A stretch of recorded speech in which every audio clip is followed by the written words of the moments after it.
Fall baking season's here, and I'm going to show you how to make an old-timey pumpkin roll. Alright, so you're going to need about 2/3 cup of pumpkin puree, or about a half a can. And let me say, you want to use pumpkin puree, not pumpkin pie filling. So you got to give it some sugar, and I'm going to put a cup of sugar in here. If you want to make this sugar-free, just use a cup of granulated monk fruit sweetener. 3/4 cup of self-rising flour, or flour, my mommy always said. A teaspoon of lemon juice, yep, lemon juice. This is an old recipe. My mommy always made this, so this is where I learned to make it. 2 teaspoons of ground cinnamon. You're going to need 3 eggs. Now you're just going to stir all this together until it's just combined. Now I always made pumpkin rolls with my mommy. We always made them every fall. And we used to make them to sell at the Mountain Heritage Festival. We're from Southeast Kentucky. Whitesburg, Kentucky is our hometown. And we'd always make baked goods for the festival. And pumpkin roll was one of them, and one of our most requested from everybody. Where's that pumpkin roll? Now I have a 9 by 13 cookie sheet here. And I just take some parchment paper and lay it down on the cookie sheet. And I oil the cookie sheet a little bit with some nonstick spray or a little bit of oil, so my parchment paper sticks to the pan. But now you're going to pour the batter into the pan. And now you're just going to gently spread it out all the way to the edges. So make sure you get this as even as you can. And you want to preheat your oven to 350 degrees, by the way. You're going to go in the oven, you're going to bake it for about 12 to 15 minutes. This recipe is found in my first cookbook, Mountain Cooking with Missy. Nothing fancy, just good eating, and it's on page 180. The house smells so good. And let me just say, ovens may vary.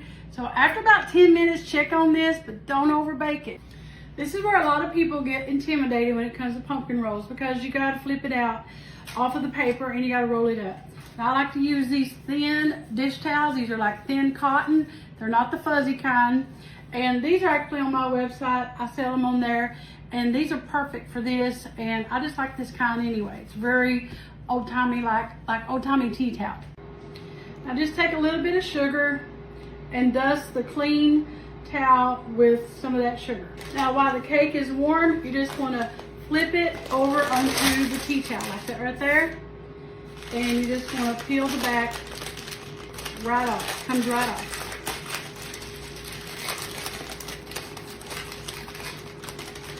See, there it comes right off. Now you just want to roll it up. So I start from this end and come this way with it. That way it's easier to do. Now, I've hardly ever get one that doesn't crack at all. If they crack, they just crack. They're still good. But if you do it while it's warm and you kind of do it with this towel, it helps keep it pliable. And you're going to let it cool off while it's in the towel. Just like that, and that rolled up really easy. So now what I do, I just leave it sitting on the counter and let it cool down completely till it's room temperature. Now it's time for the filling, and you're going to need an 8-ounce block of softened full-fat cream cheese, 2 cups of powdered sugar. Now if you want to make this sugar-free, use powdered monk fruit sweetener. You want to blend that together until it's combined and it's really creamy. And now you add in an 8-ounce container of whipped topping. I like the red label because it's got real cream in it. The other stuff don't. You just want to mix that together until it's nice and smooth. And you know, I just have to lick the beaters. Now I just stick this in the refrigerator until it's time to put it on the pumpkin roll. Now it's time to unroll it and put the filling in. So there it is. It just unrolled really easy. So you just put that filling in, and what I do, I just dollop it all over. That way it makes it easy to spread and you don't have to risk tearing it trying to spread it out.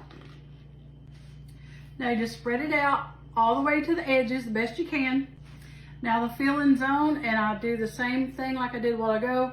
Start from the front, start curling it in with my thumbs, pull it in tight and roll it up